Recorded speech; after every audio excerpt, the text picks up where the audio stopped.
I agreed that I would go and experiment with AI and see if I can make a trailer for my film. And I'm going to talk about it. I'm MX Bell. I'm a filmmaker, Unreal Engine evangelist, and professional film visualization artist. They're all dead. Was ist passiert? Ein Geist im Gas. What did he say? Ghost. In the gas. Recently, at European Film Market in Berlin, the sales agents for my World War I horror film, Trenchfoot, asked me if I could create an AI trailer for the film, which to better present to distributors, investors, and the like, what the film actually looked like. Because we could show them images and stuff like you do in pitch decks of other movies, but like, you know, what's the tone, what's the feel? And I said, well, look, I make previs for a living. I make visualizations for a living. I'm going to visualize the film, right? And I showed them the opening minute that I made in previs the other week. This one, if you remember.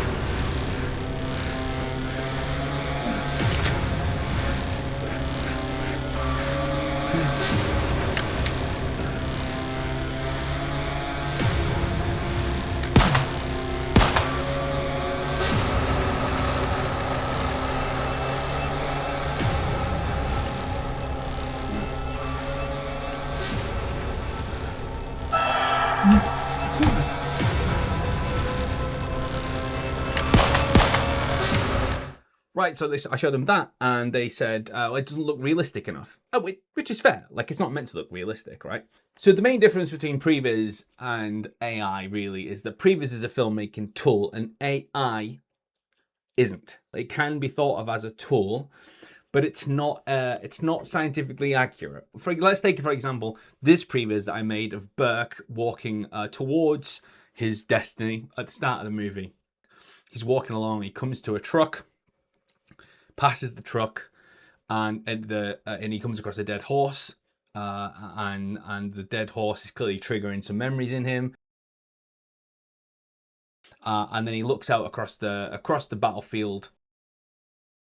So when I made that previs, that was specifically designed to figure out how to shoot that sequence based on locations that we'd already scouted. So one of the things that I thought to do is, well, I already made these shots. Why can't I just use these shots to prompt the AI? And have it give me a photoreal version back. Now, I actually tried Margot with this, Margot.ai. And this is what I found. Feeding the previs through it, it kind of took the flaws of the previs and it just kind of made each frame kind of photoreal.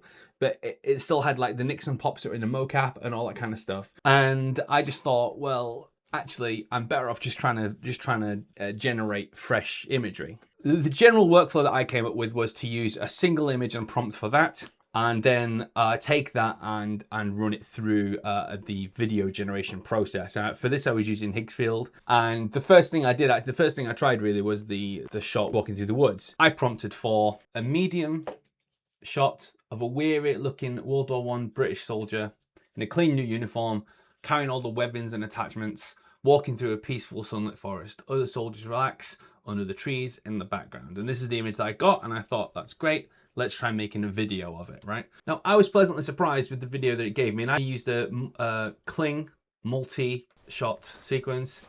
So the soldier walks really towards camera. This is the shot one. Camera is moving back slightly, but he gets close to it. And then scene two, reverse, behind him as he walks. He's approaching a military truck parked at the edge of the forest. Beyond it, out of focus, the forest opens up onto a field. Scene three, closer angle on the soldier as he exits the forest and looks out across the field.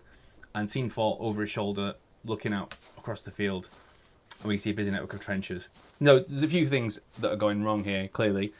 That's a line, well, that's not a line cross, but this is. So that's fine. This one, I like how he sort of starts walking. It's a bit like, it's like he's waited for action, and then he started walking. And I just wanted to cut into it just walking. Obviously, this shot here of the trenches is kind of wild, like it's just some kind of furrows that have been dug. The truck's the wrong way round, things like that. But actually, I thought, it's quite encouraging. I thought it looks pretty good. Let's see what else we can get out of it. And so I prompted for a couple more. We can see here now to trucks run again. There's a road here, which I didn't really want a road. I wanted just like a forest path. This is a better second shot, and then this is kind of wrong. This is going through a tunnel. The trenches are still wrong and things like that. One of the techniques that I found was to try and find frames from films on a website like ShotDeck that I liked and work backwards from there. So this is actually an image from All Quiet on the Western Front, and I asked Higgsfield to relight it to daylight, which it did. And then I asked it to remove the soldiers, which it did. And then I asked it to make trenches where the furrows were, which it did. Then I took that into Photoshop and I edited that in Photoshop. And then I asked it to give me some soldiers. And then I asked it to reproduce from scratch using it as a guide. I asked it to replace the helmet on this guy. Then ultimately I had it remove the soldier and relight at morning. I was trying to get it to change the shadows because the light from a previous shot was a certain direction. I was trying to get that for a long time and it could not quite get it. These are all the kind of failed generations. That's a nighttime one. That's completely wrong, completely wrong, completely wrong. Still a problem. And I ended up with this one, which kind of just nullified the shadows. And in the meantime, I generated some characters. So these were some of the characters that it gave me. I chose this guy. You'll see how he kind of developed. He became kind of a Burke kind of derivative. He became Burke was a character that was derived from this random generated character using these this kind of these parameters. So I ended up creating a character of Burke that's derived from these, and I used the angles feature to generate multiple angles for him, and then uploaded this to create a character called Burke. Then I tried to regenerate the thing that I already had, the soldier approaching the trenches, and I also wanted to involve the dead horse. This was an interesting process. So again, looking on ShotDeck, there's a real shot, a soldier with a dead horse, in a documentary, which is the Peter Jackson documentary, They Shall Not Grow Old. And so I prompted to remove the soldiers and place the scene in a forest on a sunny day. That's not what I had in mind, I'll be honest. So I kept going. I got one of these, got one of these, cannon in the background for some random reason. I asked to frame on the horse. I didn't ask for a frame on the horse. Put a tree into it. I went to prompt this using a new Burke character, and I wanted him to look at the horse, and I pointed it at the horse scene, and it gave me this, which is interesting, but not what I wanted. But at least Burke's correct. At least we got to use a background version of the horse. Like, you know, we get to say this is the scene of the horse. I want to be over him, looking at the scene in sunlight and stuff. So that's cool. I tried again. Some weird stuff there. I don't quite know what that is. That's not bad, but not quite the shot I wanted. And then he goes right in on the horse, which I didn't want either. Next one. I think I used that one in the end. Didn't use this one. There's some weird stuff in it. That's kind of odd. I think I cued it for an orbit. I wanted to orbit around him, and it didn't quite get it right. This was the one. This is the final one that I ended up using. So he looks down to the left. I wanted him to look to the other way, but that's fine. Got the horse, and then he walks off. And then I did the same thing with the horse shot. I prompted it with my wide of the trenches until he walks into it and through it. And that's what it gave me, and I thought that was pretty good. Nothing much happens around here, old boy.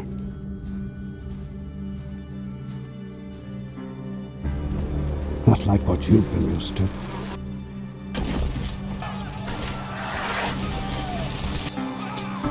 But the chap you're replacing, we had to cart him off. The war had got to him, you see. Blathering about ghosts and whatnot. One of the issues that I've discovered then in using the AI, just to kind of wrap it all up and talk about how it relates to what I normally do here. People who watch this channel regularly will know that I talk about iteration. I start with something rough and get the story working and then iterate upon it. There's a little bit of that here. You can kind of start rough with an image and then you're going to prompt video.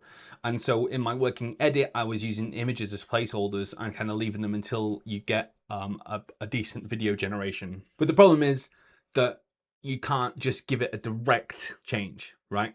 It's very difficult to give it notes and to iterate on it. You kind of just put in some cash into a slot machine and getting out whatever comes out.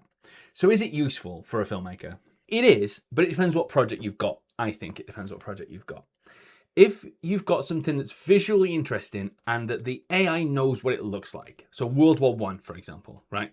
The AI knows what it looks like. It knows what the outfits were. It knows what the environments were like, because there's so much footage from film and from other stuff that it's got a fair idea of what it looks like. So it can generate reasonable images. What the AI didn't know was what my creature looked like. And that is the exact reason for doing it. The sales agent was like, everybody wants to know what the monster looks like. Now, I'm not going to show you what the monster looks like because my producers told me I'm not allowed. However, I did already have some concept art made by a real concept artist who I worked with, and again, iterated from rough and refinements and polish, and we had this painting of the creature. And I, because I own it, because he used work for hire, it's my creation. I fed it into the AI and got it to generate me a photoreal version, and I then used that as a character. I got it to give me it from all angles, and I used it as a character element, exactly like I just showed with Burke. And I was able to start prompting it in videos and saying, show me this, show me its feet, show me this angle, then that angle. And I actually got, first time, I got basically exactly what was in my mind, because I hopefully described the shots accurately enough. It knew what the monster looked like, and I was delighted with the result. And I think it's really what's going to help sell the trailer and hopefully get the film financed. But if I'd have had to let the AI come up with what the monster looked like, it would have been a fairly generic rubbish, right? I mean, this is the first version of the monster that I got from ages ago when I first started messing around with image generation. Like, it's not exactly innovative, is it? And that's why I had a concept artist to go through and look. So you can prompt your movie, a trailer for your movie, if you know what it looks like, or if the AI knows what it looks like. But if either of you don't know, you're going to have a problem. What's going to come out is going to be generic, right? So if you want to create a world, this magical, mythical world, something like Avatar or How to Train Your Dragon or one of those kind of things, like something unique, it ain't going to be able to do that. And neither are you, right? Because you need to hire a production designer and you need someone else's input. Film's a collaborative medium. So it ain't going to work for you. Likewise, if your film's heavily based on drama, okay, you're going to be relying on performance. Now, the AI's fine in the performance when it comes to like a single line or two, which is what I've got in this. But I was able to lean heavily on big, expansive scenes of World War I stuff, things like that, horror scenes, things creeping up on people, gas and all that kind of stuff. Like, if all you've got in your film is drama, an AI version of it's probably not gonna fill anybody with any kind of excitement, because, but by the same token, it's not going to be difficult for you to go and take an iPhone and shoot that drama with a couple of actors for a few hours. If it's the drama that's going to sell it, do that. The AI trailer thing, I think, worked for this project. For Giblets, however, which is one of my other projects, I'm not considering doing this. I don't think it would work. I'm going to actually go and shoot, exactly like I just said.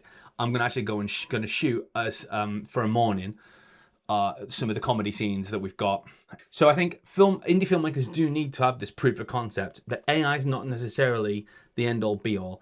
And be warned that if you're not a very visual person, and let's recall that my job is to create visuals for films, right? It's literally my job. If you're not a very visual person and you're going to be relying on the AI to give you that leg up, probably it's not going to give you anything that's going to get you anywhere. Even if you can't tell the difference, other people can, right?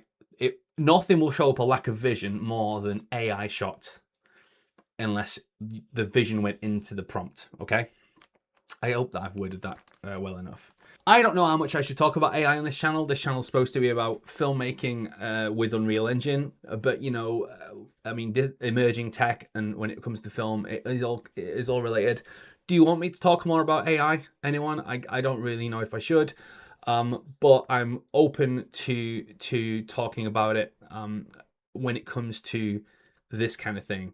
I would point out that I'm not particularly comfortable. I'm a little bit conflicted on the AI front. So yeah, I don't know. Hopefully it helps me get this project made. I don't think it would work for Giblets. Maybe it'll work for your project. Maybe not. Let me know. And if anyone wants me to answer any questions about about any of the process that I've talked about, I'm happy to do that. Just let me know, and I will catch you down the road.